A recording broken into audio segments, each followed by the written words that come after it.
पाकिस्तान, बांग्लादेश और अफगानिस्तान में मिला के लगभग 2.5 से 3 करोड़ अल्पसंख्यक रहते हैं।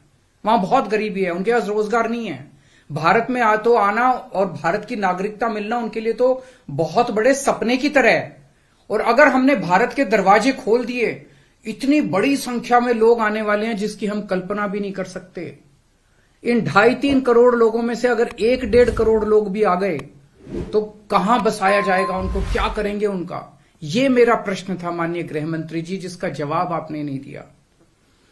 आपका यह कहना है कि 2014 से पहले के लोगों को, जो आ चुके 2014 से पहले, उनको बसाया जाएगा। मैं आपसे पूछना चाहता हूं, 2014 के बाद आना बंद हो गया? 2014 के बाद भी आ रहे हैं, अभी तक आ रहे हैं, रोज आ रहे हैं।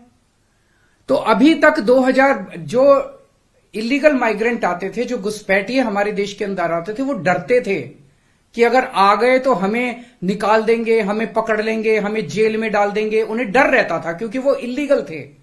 अब आप ये कानून लाके उनको लीगल बना रहे हो, अब उनका डर खत्म हो जाएगा। पूरे तीनों देशों के अंदर अब मैसेज ये है कि भारत सरकार अब जो है इन तीनों देशों के घुसपैठियों को लीगल करने जा रही है। तो ये 2014, आज आप 2014 वालों की बात कर रहे हो, कल आप 2019 के पहले वालों की बात करोगे, फिर ये डेट एक्सटेंड करके 2024 कर दोगे, क्योंकि घुसपैठिए तो आ ही रहे हैं।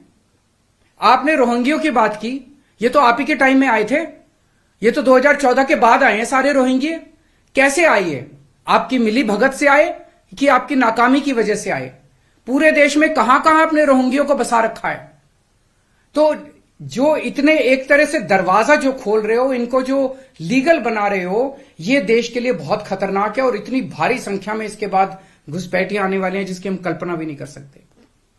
आज जो 2014 के पहले भी आए थे, हमारे देश के अंदर उनके अधिकार नहीं है। आप उनको नागरिकता देके अब सरकारी नौकरियां दी जाएंगी उनको। पाकिस्तान से आए हुए घुसपैठियों को हमारे देश के अंदर अब सरकारी नौकरियां दोगे आप, उनको उनके राशन कार्ड बनाएंगे हम लोग।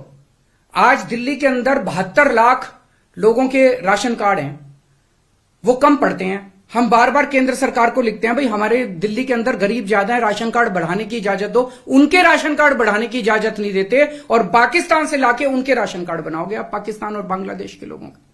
ये तो सही नहीं है। हमारे देश के लोगों के अधिकार मार के आप उनके लोगों को अधिकार दे रहे हो। सरकारी पैसा हमारा पैसा है, सरकारी पैसा 140 करोड़ लोगों का पैसा है, हमारे टैक्स का पैसा है। पाकिस्तानियों ने टैक्स नहीं दिया, बांग्लादेश के लोगों ने टैक्स नहीं दिया, इस देश के लोगों ने टैक्स दिया। इस देश के लोगों के टैक्स का पैसा आप पाकिस्तान और बांग्लादेश के लोगों को यहां लाके उनको बसाने में खर्च करना चाहते हो, यह मंजूर नहीं है।